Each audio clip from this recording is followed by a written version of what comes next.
afternoon, boys and girls. Today we're going to read the story Pumpkin Soup. It's written and illustrated by Helen and it's brought to you by Niobrara County Library with the permission of Macmillan Publishing. Deep in the woods, there's an old white cabin with pumpkins in the garden. There's a good smell of soup, and at night, with luck, you might see a bagpiping cat through the window, and a squirrel with a banjo, and a small singing duck.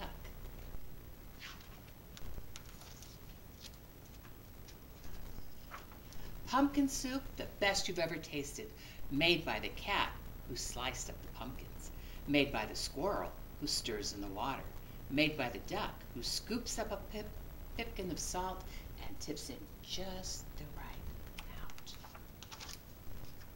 They slurp their soup, they play their song, then they pop off to bed in a quilt stitched together by the cat, embroidered by the squirrel, and filled with fine feathers from the duck. And it's a peaceful time in the old white cabin. Everyone has his own job to do, and everyone is happy. Or so it seems. But one morning, the duck woke up early. He tiptoed into the kitchen and smiled at the squirrel's special spoon. Wouldn't it be fine, he murmured, if I could be the head cook?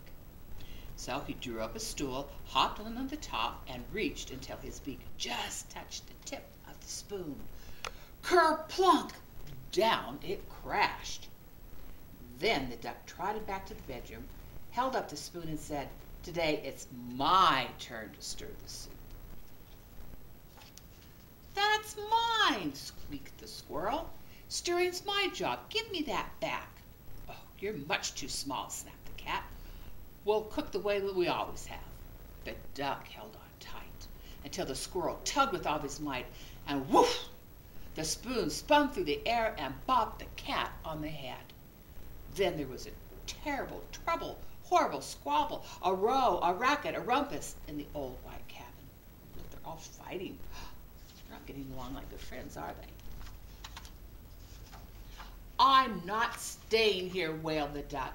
"You never let me help with anything." And he packed up a wheelbarrow, put on his hat, and waddled away. "You'll be back," stormed the cat, "after we've cleaned up." And the squirrel shook his spoon into the air, but the duck didn't come back. Not for breakfast, not for lunch. "I'll find him," scoffed the cat. "He's hiding around here somewhere. I bet he's in the pumpkin patch." But the duck was not in the pumpkin patch. They could not find him anywhere.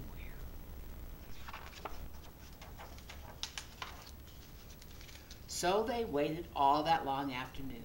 The cat watched the door. The squirrel paced the floor. "That duck'll be sorry when he comes back home," they muttered. But the duck didn't come home, not even at soup time.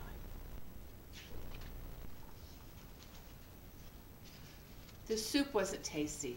They'd made it too salty. They didn't feel hungry anyway. They both sobbed over their supper, and their tears dripped into the soup, and that made it even saltier.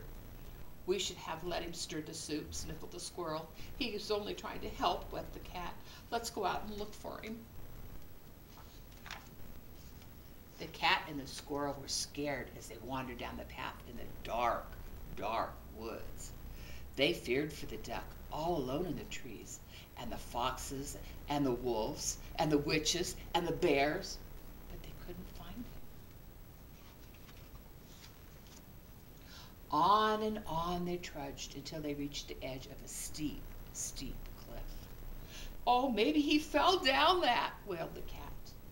"Oh, I'll save him," squeaked the squirrel, and he scrambled down on a long, shaky rope, and he searched all around on the ground, but he couldn't find the duck.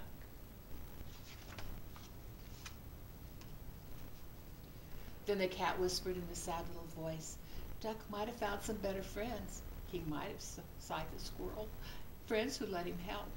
This is what they're thinking. He started his own restaurant, making soup.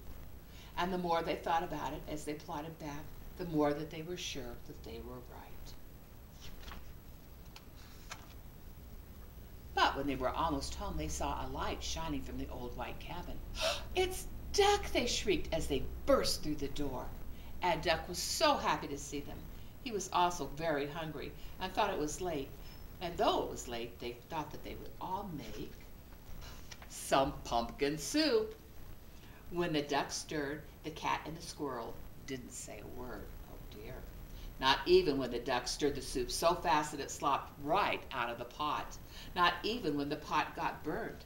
Then the duck showed the squirrel how to measure out the salt, and the soup was still the best that you ever tasted. So once again it was peaceful in the old white cabin until the duck said,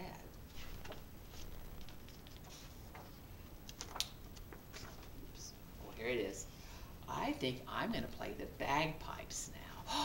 Those belong to the cat. Oh, and look what's happening. I think they're going to have a fight again. The end.